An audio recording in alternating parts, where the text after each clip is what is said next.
The biggest mortgage collapse in U.S. history just entered Phase 2. And I need to explain to you what that means because what's happening right now in 2026 is actually worse than what we saw in 2008 on several key metrics. Buyer demand has now cratered to the lowest level ever recorded. We just got the January pending home sales data, and it came in at 70.9. That is the lowest reading in the entire history of that index, going back to 2010. The N's own chief economist is now calling this a new housing crisis. And folks, the Fed has already cut rates 6 times, 175 basis points of cuts. And it has done absolutely nothing to bring buyers back. But here's what we really want to break down for you today, because this is what nobody else is talking about.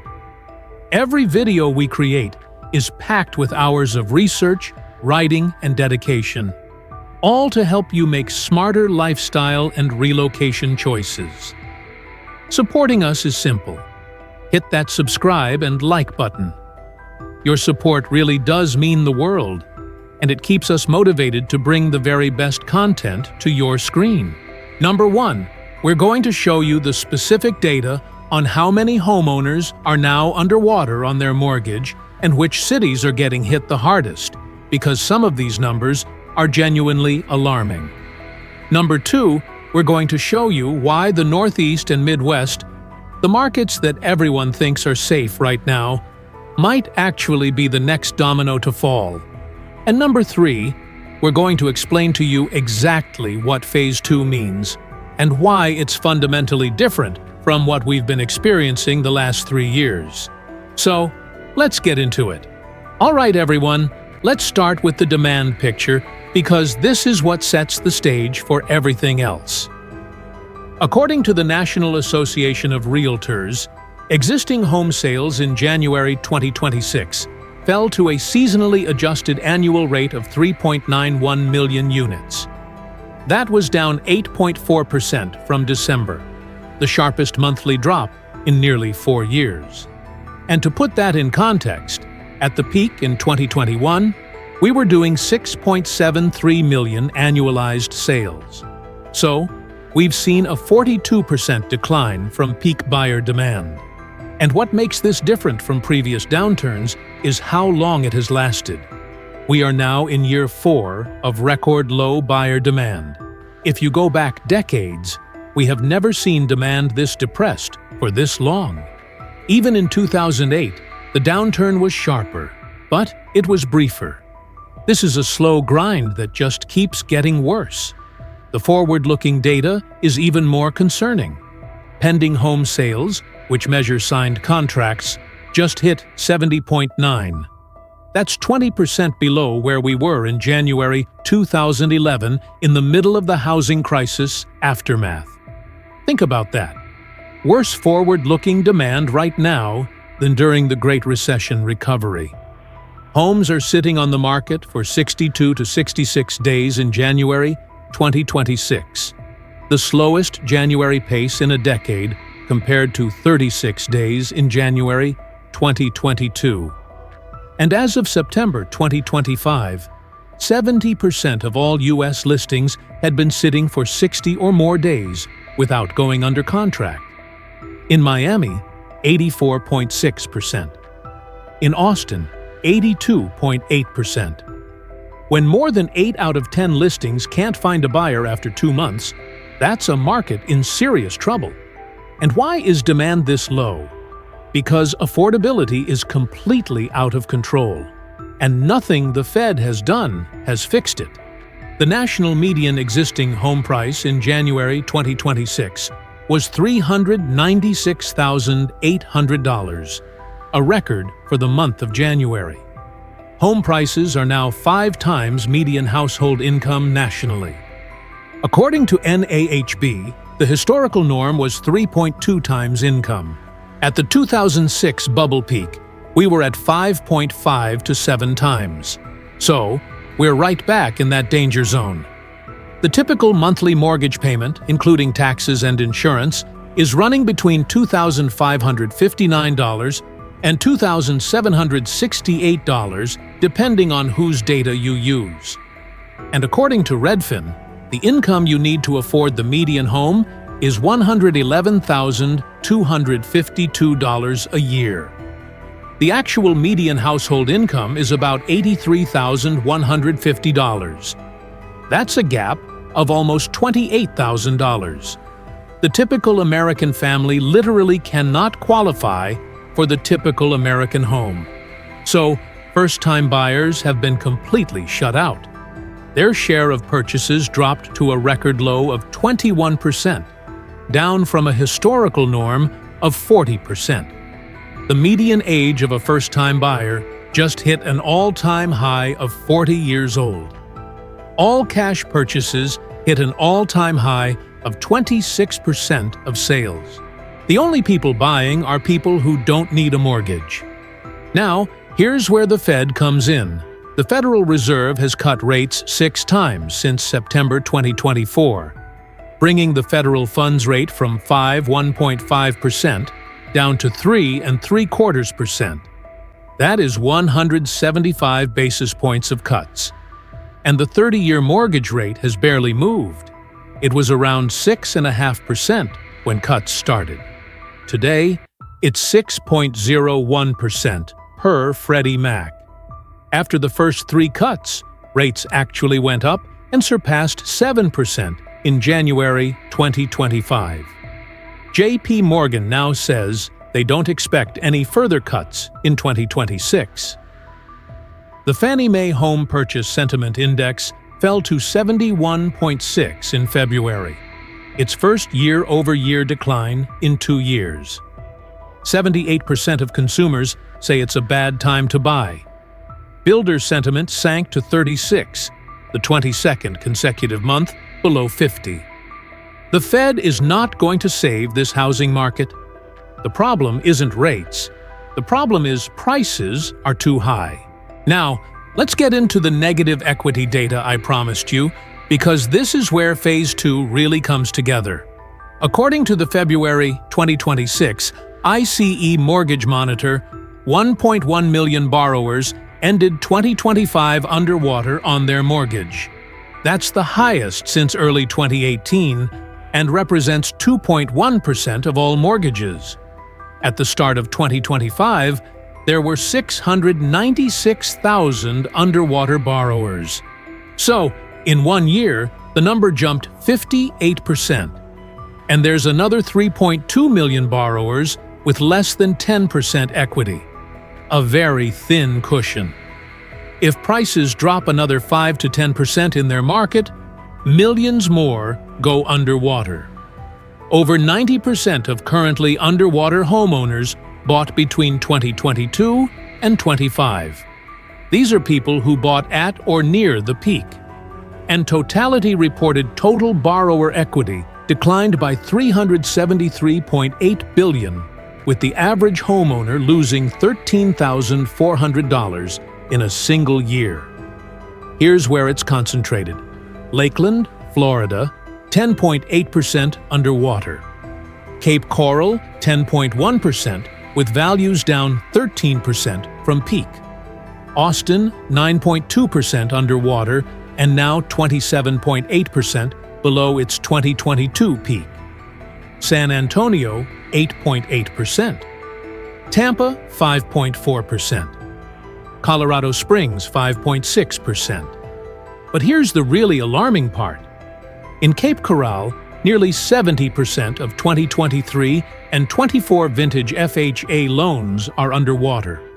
In Austin, 65% of 2022 vintage FHA loans are underwater. These are buyers who put the least money down, and they are getting destroyed. Now, I know some of you will say the negative equity rate is still way below 2008. And you're right.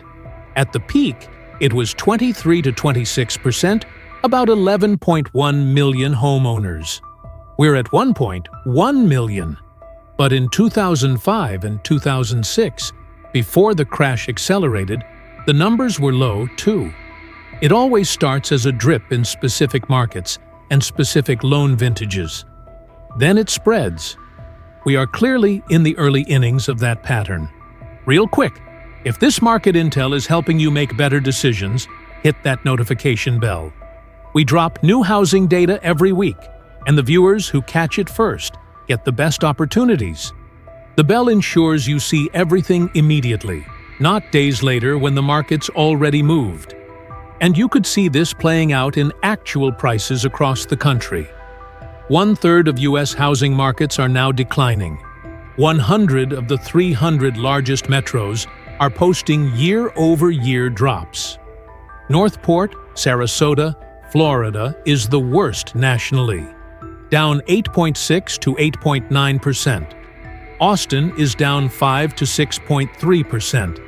Tampa down 3.66 to 3.9%, with 13 consecutive months of annual declines.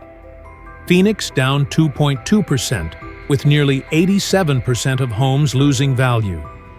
Denver down about 2%, with 91% of homes losing value. The Florida condo market is in full-blown crisis.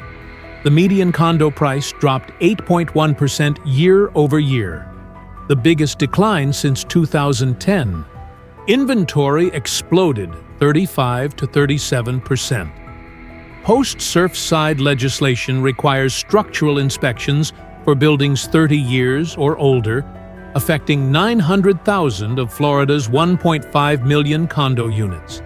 Special assessments of $20,000 to $50,000 per unit are becoming common, and over 1,400 condo associations are on Fannie Mae's financing blacklist.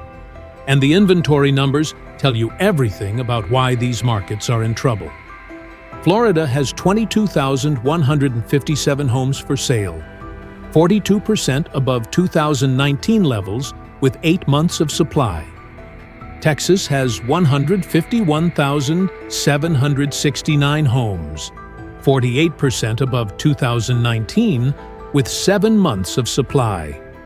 Sellers are capitulating. 34.2% of listings nationally have taken price cuts. The typical buyer paying below asking is getting a 7.9% discount, the largest since 2012, and 62% of all buyers are paying less than list price. Meanwhile, sellers who refuse to cut are just pulling their homes off the market. Delisting surged 28% year-over-year. In Miami, there were 59 delistings for every 100 new listings. According to Redfin, there are now 37.2%, 2% more sellers than buyers, the largest gap in their records going back to 2013. So, the Sunbelt is clearly correcting. The data on that is overwhelming at this point. But here's what's interesting, and this is the second thing we promised you at the top. The markets that everyone thinks are safe right now, the Northeast and the Midwest, we're starting to see warning signs there too. On the surface, these markets look great. Chicago led the Case-Shiller Index at plus 5.7%. New York, up 5%. Hartford, Connecticut was named the #1 hottest market for 2026. And the reason is simple. Inventory there remains 40 to 60% below 2019 levels. But here's the concern. These markets are becoming increasingly overvalued while still losing population. New York lost 137,000 net domestic migrants in 2025. New Jersey and Massachusetts are still losing people. Illinois lost 40,000. So prices are going up in markets that are shrinking. Are we saying they're going to crash tomorrow? No. Inventory is too tight for that. But looking out 12 to 18 months, buying into a significantly overvalued market that's losing population is risky. The contrast is stark. Austin is 27.8% below its 2022 peak, while Hartford is 21.2%, 2% above its 2022 peak. Those trends will eventually converge. So, let me tie this all together and explain what Phase 2 actually means. Phase 1 was the freeze. That's what we experienced from 2023 through most of 2025. Buyers stopped buying, But sellers also stopped selling. Transaction volume collapsed, but prices stayed elevated because there was no inventory. Sellers could wait because they had 3% mortgage rates. It was a standoff. Phase 2 is what's happening now, and it's fundamentally different. Phase 2 is when sellers start being forced to act, and several forces are converging to create this pressure. First, the lock-in effect is fading. The share of mortgages above 6% now exceeds the share below 3%. Owners who bought in 2022 through 2025 are paying 35 to 40% of their income. When life events happen, they cannot afford to sit. They have to sell. Second, negative equity is spreading. 1.1 million underwater, 3.2 million with less than 10% equity. As these homeowners sell at losses or go to foreclosure, it adds inventory, pushes prices down further, and puts more people underwater. It's a self-reinforcing cycle. This is exactly what happened in 2007 and 2008. Third, there is a wall of debt coming due. Over $930 billion in commercial real estate loans mature in 2026. 60% of the most distressed apartment loans come due in the second half of 2026. Forced sales are coming. Fourth, and I think this one is underappreciated, the migration engine that powered Sunbelt housing demand has completely stalled. Florida went from 310,000 net domestic movers in 2022 to just 22,000 in 2025. Let that number sink in. That is a 93% collapse in the number of Americans moving to Florida. Alabama now has higher net domestic migration than Florida. Texas fell 70% from 222,000 down to 67,000. And it's not just domestic migration. The Census Bureau reported that net international migration to the U.S. dropped 54% and is projected to fall even further. So, you've got Sunbelt markets that built a massive amount of housing during the boom, priced it at very elevated levels, and now the flow of people moving in has dried up. Without people, you can't sustain these prices, period. Fifth, foreclosures are accelerating. Filings were up 14% nationally in 2025. FHA delinquency hit 11.52%, the highest since 2021. FHA loans account for 52% of all seriously delinquent mortgages and 80% of the rise in foreclosures. The distress is hitting lower income and first-time buyers hardest, and Treasury Secretary Besson himself stated the housing market is in a recession. Phase 2 is the shift from a frozen market to a forced selling market.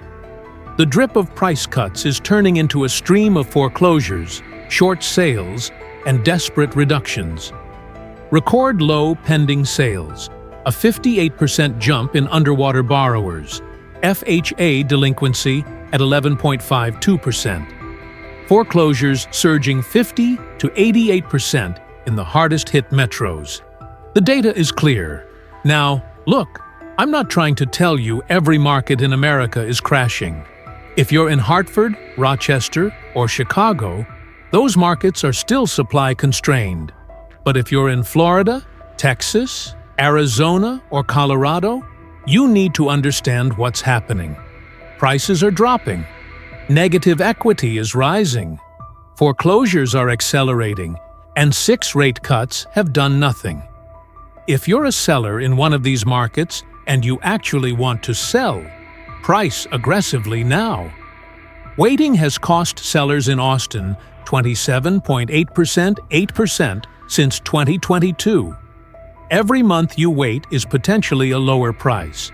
If you're a buyer, be patient and be smart.